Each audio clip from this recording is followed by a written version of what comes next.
Welcome back to Behind the Counter Pharmacy and Beyond, the podcast where real stories meet real business lessons. I'm your host, Solomon Abuede. If this is your first time listening, welcome. This podcast isn't about textbook stories or business buzzwords. It's about the lived reality of running a pharmacy. The risk, the wins, the regrets, the moments we never see coming. I'd encourage you to go back and listen to previous episodes. They're packed with honest insights and practical lessons that I've learned over the last 14 years of building and sometimes struggling with a pharmacy business. Whether you're starting out or scaling up, there's something there for you. And although my journey is rooted in pharmacy, the lessons I share in this podcast apply to any small business, especially if you're in the thick of building something meaningful from the ground up. In the last episode, I opened up about the hiring mistakes that nearly broke my business and how I fixed them. If you've ever had staff problems or you're starting to grow and thinking of building a team, don't skip that one. Trust me, it will save you time, money, and a lot of headaches. But today's story, this one is different. It's raw. It's personal. This is the year everything nearly came crashing down. I'm talking about financial pressure, mental strain, supplier issues, and staffing problems, all at the same time. This is the story of how I survived my toughest year in business, so far at least. In 2018, we took a bold step. At that point, we already had two well-established pharmacies in Leeds. They were running smoothly, feet were solid, and we were finally starting to feel comfortable, even confident. That's when the opportunity came to acquire two more branches, this time in Scarborough. A seaside town, good footfall, tourist destination. It looked promising, at least it did on paper. The vision was simple: expand the group, build a mini chain, leverage economies of scale, and we believed in it. We believed it was the right step and in line with the dream we'd been chasing since day one. To give you context, we had waited 6 years between our first and second pharmacies. And now, just over a year after getting the keys to our second branch, we're on the brink of owning 4. What we didn't fully realize at the time was this: because it takes around 4 to 6 months to complete a pharmacy acquisition, we'd actually gotten involved in the Scarborough deal just 9 months after acquiring the second Leeds branch. We're still finding our feet, but we're already knee-deep in another expansion. I didn't quite realize this at the time. We underestimated what we're walking into. The Scarborough pharmacies looked great, profitable on paper, clean, modern fittings. One even had a sleek new IMAX, about 7 of them, which I remember thinking was very unusual for a pharmacy setup. The opening hours were a dream, compared to our existing 100-hour sites. They just opened 9 till 6, Monday to Friday. No weekends, both branches were fully staffed, and it felt like these would run themselves. Yes, they were 150 miles away from Leeds on a round trip, but we believed, perhaps too optimistically, that distance wouldn't be an issue. The owners were retiring early and selling both branches as a package. One was on a high street, the other was tucked away in a quiet village, the only pharmacy there. We considered buying just one, but the deal was all or nothing. From the outside, everything looked busy and well-oiled. But we overlooked the most important factor: the people. We inherited loyal teams, not loyal to us, but to the previous owners. One branch manager smiled in every meeting, gave glowing updates, but in numbers never quite matched. Stock levels were erratic, paperwork was late, morale was sleeping, and then customer complaints started rolling in. One by one, the staff began to leave. The pharmacist at the High Street branch was a long-time family friend of the previous owner. He resigned shortly after we took over. The pharmacist at the village branch was the previous owner's son. He stayed a little longer, but eventually he moved on too. Recruitment was a nightmare. Scarborough isn't exactly a magnet for young professionals. It's more a retirement destination. Locums wouldn't come unless we paid extra for mileage, and some charged a premium just for agreeing to make the trip.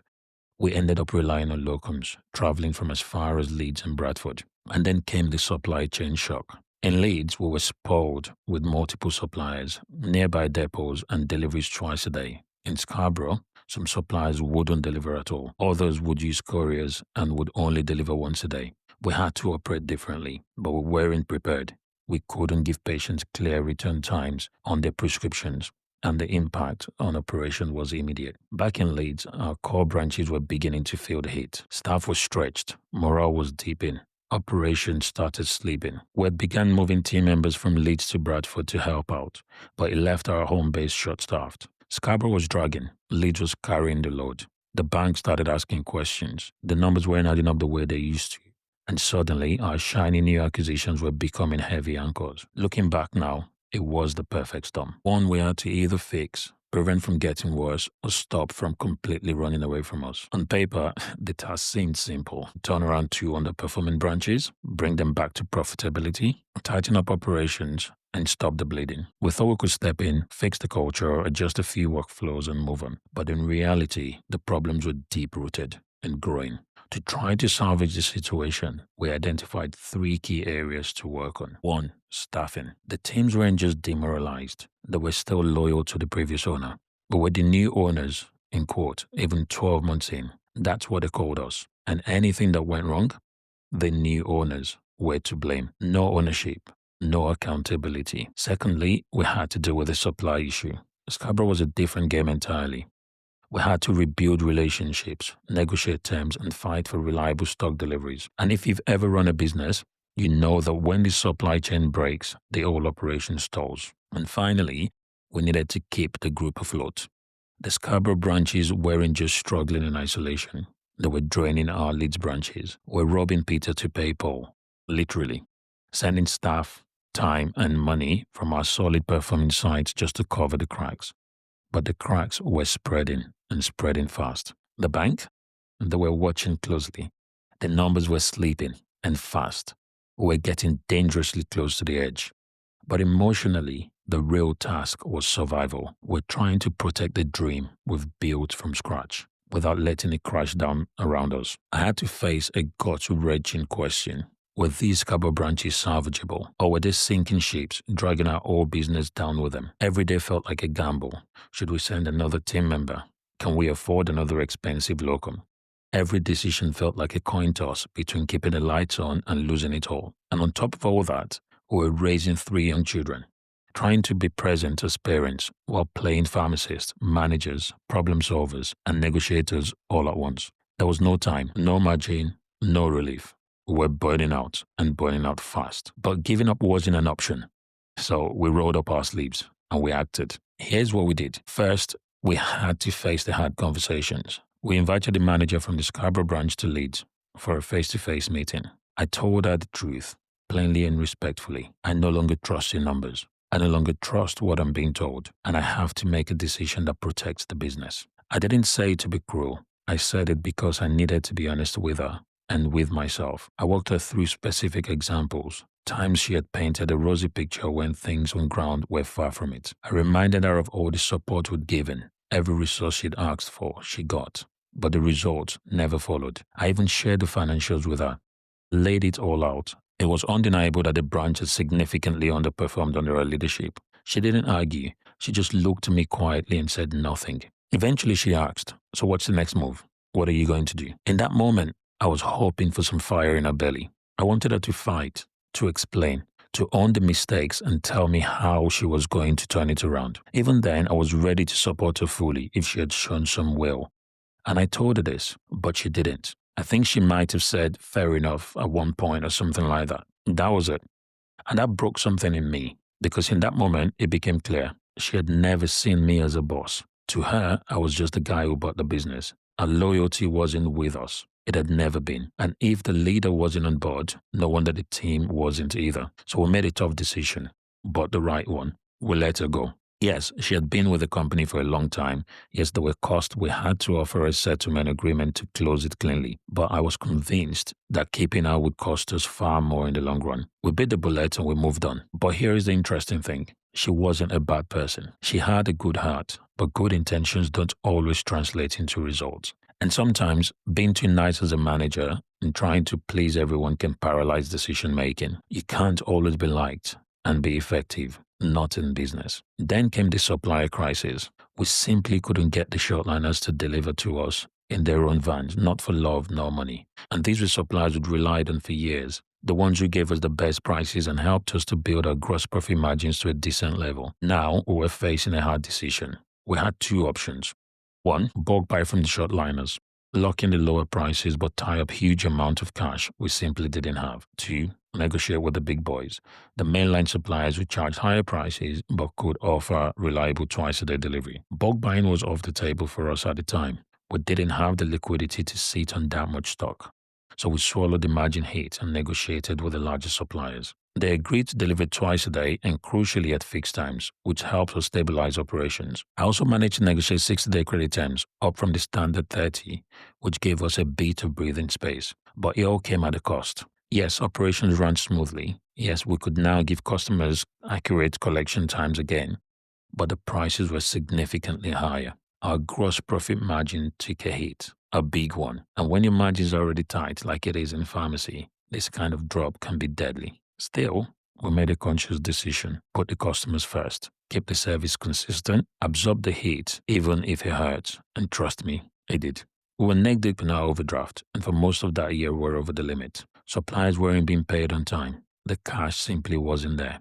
And the pressure, it was coming from all sides. We reached out to the bank and to their credit, they were incredibly supportive. They stood by us through the storm, and I'll always be grateful for that. But support doesn't ease the pressure because it wasn't just business pressure anymore. It was personal. We were raising a young family, and I started to wonder, had we bitten off more than we could chew? Had we made a mistake that would cost us everything? But that's the nature of business. It's never a smooth, scenic ride. It's crashing waves, hard knocks, and holding your nerve when it feels like everything is falling apart. This is why not everyone chooses this path, because it's tough, really tough. There were sleepless nights, and even when I was awake, I wasn't present. My mind was constantly racing, trying to keep everything afloat.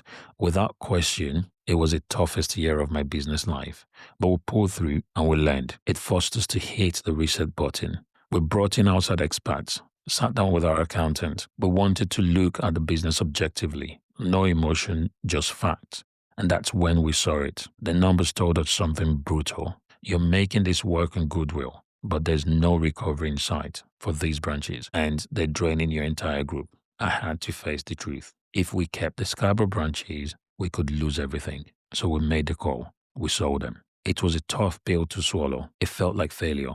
But looking back now, that decision saved the business. That year nearly broke me. We took a loss on those branches, financially and emotionally, a huge loss. I had so much pride tied to being a 4-branch group.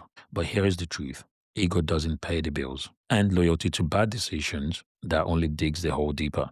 After we sold the Scarborough branches, something incredible happened. We could breathe again. There was space, clarity, focus. I could finally turn my attention back to our core pharmacies, the ones that had always been solid. I had time to rebuild the culture, to step back and start running a proper business, not just reacting, but leading. We introduced management accounts. Suddenly, we had real visibility. We knew exactly what was going on financially and operationally.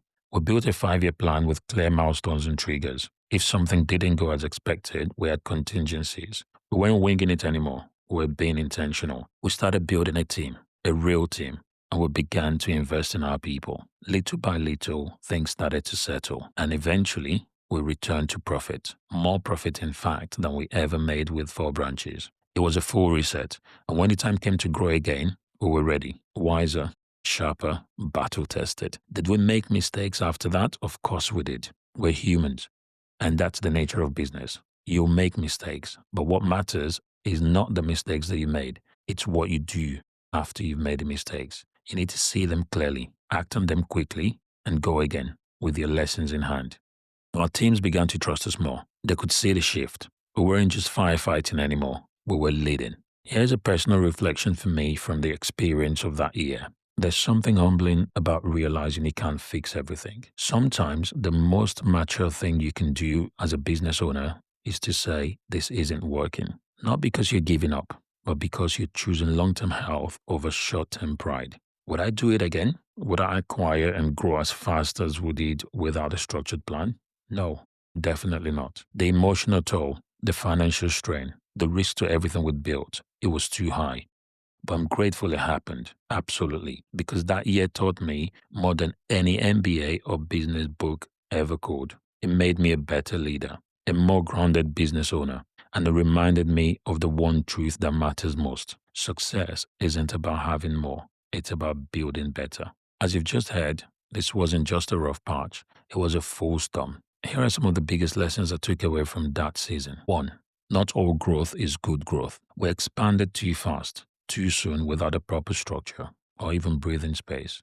Growth without strategy can drown your business. 2. Culture eats strategy for breakfast. We underestimated the power of inherited culture. If the team doesn't buy in, if your leaders don't align, the business won't perform, no matter how good the numbers look. 3. You cannot save everything. Some branches, some staff, some decisions, they're not fixable. And that's okay. Learning when to let go is a leadership skill. 4. Cash is king, always. I'll repeat that. Cash is king, always. Your supply chain, your credit terms, your local budget, they all come back to cash flow. Don't ignore it. Don't assume tomorrow will fix today. 5. Sometimes the right decisions feels like failure. Selling those branches was painful, but it saved the rest of the business and created the space we needed to build properly again. 6. It's not about how many branches you have. It's about how strong, efficient, and healthy your operation is. One great pharmacy beat 4 struggling ones. And finally, resilience isn't just pushing through. It's about pausing, reassessing, making the tough calls, and then going again smarter. In the next episode, we'll dive into a question that I know many of you are thinking about. How do I actually sell my pharmacy? What's the process? What are the red flags? What did I wish I had known earlier? And how did I prepare emotionally and practically for the sale? That's it for today's episode of Behind the Counter Pharmacy and Beyond. If this episode helped you see your business in a new light, please share it with another pharmacy owner or someone who needs to hear it. Make sure to follow, subscribe, or save this episode so you can revisit it whenever you need to take action. And if you want to have a quiet word about what's going on in your business, drop me a DM over at _BTC podcast. No pressure, just a conversation. And remember, the best prescription for success is resilience. Thank you for listening.